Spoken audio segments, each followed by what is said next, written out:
Bismillahirrahmanirrahim. Assalamualaikum warahmatullahi wabarakatuh.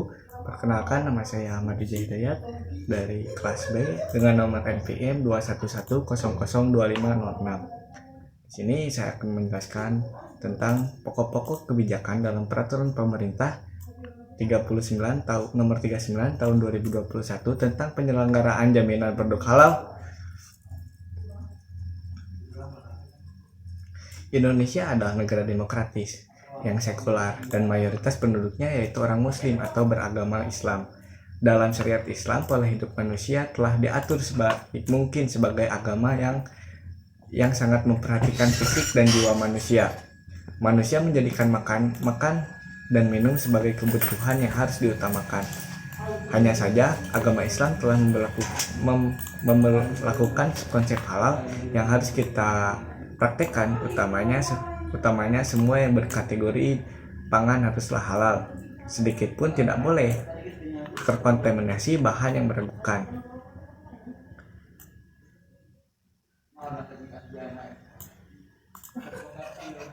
Di Indonesia, pengaturan mengenai jaminan produk halal sudah diatur dalam Undang-Undang Nomor 33 Tahun 2014 tentang jaminan produk halal, yang kemudian diamandemen dengan Pasal 48 Undang-Undang Nomor 11 Tahun 2020 tentang Cipta Kerja. Hal yang demikian tentu berdampak pula terhadap adanya perubahan peraturan pelaksana undang-undang, sehingga Peraturan Pemerintah Nomor 39 Tahun 2021 tentang penyelenggaraan bidang jaminan produk halal hadir sebagai pengganti atas perubahan Peraturan Pemerintah Nomor 31 Tahun 2019 tentang pelaksanaan jaminan produk halal. Nah, selain negara hukum, Indonesia adalah negara majemuk yang terdiri dari berbagai agama, salah satunya seperti Protestan, Katolik, Hindu, Buddha, Konghucu adalah 5 dari 6 agama yang hidup satu napas di negara Indonesia.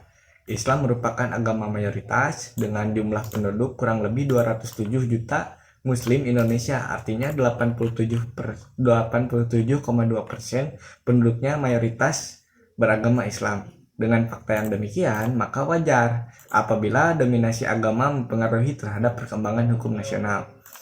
Berkaitan dengan pelaksanaan jaminan produk halal, Badan Penyelenggara Jaminan Produk Halal atau BPJPH merupakan badan yang dibentuk pemerintah yang berwenang terhadap sertifikasi halal di Indonesia. Salah satu poin penting yang terdapat dalam Pasal 48 Undang-Undang Nomor 11 Tahun 2020 tentang Cipta Kerja, yaitu mengenai perubahan Pasal 7 ayat 3 Undang-Undang Nomor 33 Tahun 2014 terkait bidang kerjasama Badan Penyelenggaraan Jaminan Produk Halal dengan Majelis Ulama Indonesia. Saat ini sebatas pada penetapan kehalalan produk saja. Meskipun Undang-Undang Nomor 33 Tahun 2014 tentang Jaminan Produk Halal dan Peraturan Pemerintah Nomor 31 Tahun 2019 tentang Pelaksanaan Jaminan Produk Halal sudah tidak berlakukan, namun penyelenggaraan jaminan produk halal tetap harus dilaksanakan dengan mengacu pada Pasal 48 Undang-Undang Nomor 11 Tahun 2020 tentang Cipta Kerja dan Peraturan Pemerintah Nomor 39 Tahun 2021 tentang penyelenggaraan jaminan produk halal. Kewajiban untuk menerapkan jaminan produk halal berlaku untuk seluruh wilayah Indonesia. Ada 34 provinsi Indonesia, tidak ada jaminan produk halal satupun daerah yang mendapatkan hak istimewa untuk tidak menetapkan jaminan produk halal. Undang-undang adalah produk negara hukum. Maka mau tidak suka 30 seluruh provinsi yang ada di Indonesia harus menetapkan sistem jaminan halal termasuk. Nah, terkait paradigma yang terjadi tentang peraturan pemerintah yang sudah ada dan beberapa regulasi yang diatur oleh pemerintah karena Indonesia negara hukum, tentu harus diikuti oleh seluruh masyarakat Indonesia. Adapun pokok-pokok kebijakan dalam peraturan pemerintah Nomor 39 Tahun 2021 tentang penyelenggaraan jaminan produk halal adalah sebagai berikut. Yang pertama, penyelenggaraan jaminan produk halal atau JPH oleh Badan Penyelenggara Jaminan Produk Halal atau disingkat BPJPH. Yang kedua, Pemisahan lokasi, tempat, dan alat proses produksi halal atau PPH yang wajib dipisahkan dari lokasi, tempat, dan alat proses tidak halal, yaitu meliputi proses penyembelihan, pengelolaan, penyimpanan, pengemasan, pendistribusian, penjualan, dan penyajian produk. Ketiga, tata cara pendirian, akreditasi, lingkup kegiatan, dan pencabutan persetujuan pendirian lembaga pemeriksa halal atau LPH, serta pengangkatan dan pemerhatian auditor halal. Yang keempat, hak dan kewajiban pelaku usaha, serta tata cara penetapan, tugas, dan fasilitas penyedia halal. 5. Tata cara pengajuan permohonan perpanjangan dan penetapan sertifikasi halal oleh BPJPH. Kemudian sertifikasi halal bagi pelaku mikro, kecil yang memenuhi standar halal yang ditetapkan oleh BPJPH.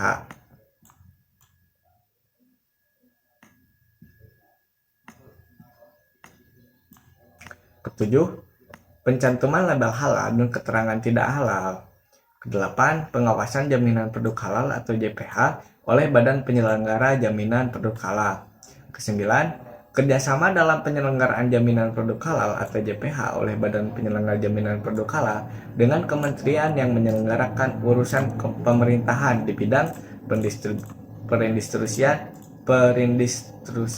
perindustrian, perdagangan, kesehatan, pertanian, koperasi, dan usaha kecil dan menengah dalam negeri maupun luar negeri, dan lembaga pemerintah non-kementerian atau lembaga non-struktural yang melaksanakan tugas pemerintah di bidang pengawasan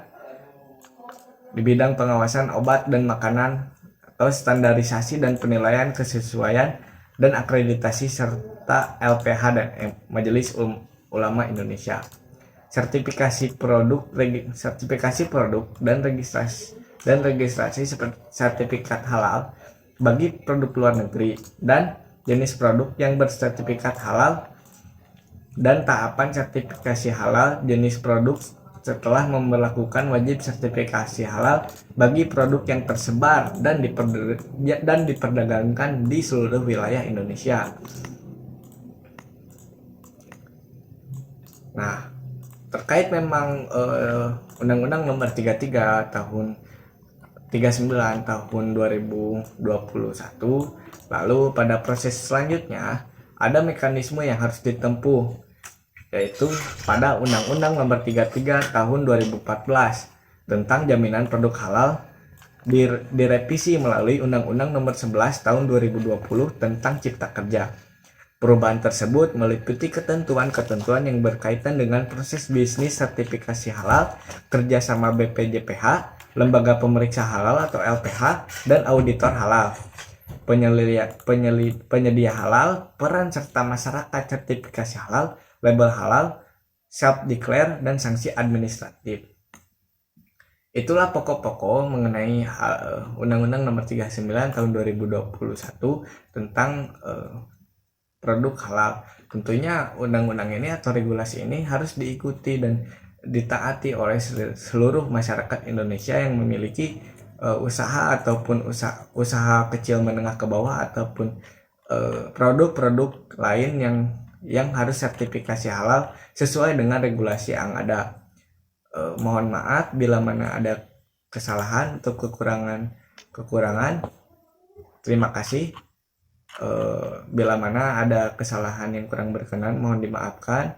Semoga apa yang memang saya sampaikan bisa diperdalam dan bisa ditambah. Sekali lagi mohon maaf, terima kasih. Wassalamualaikum warahmatullahi wabarakatuh.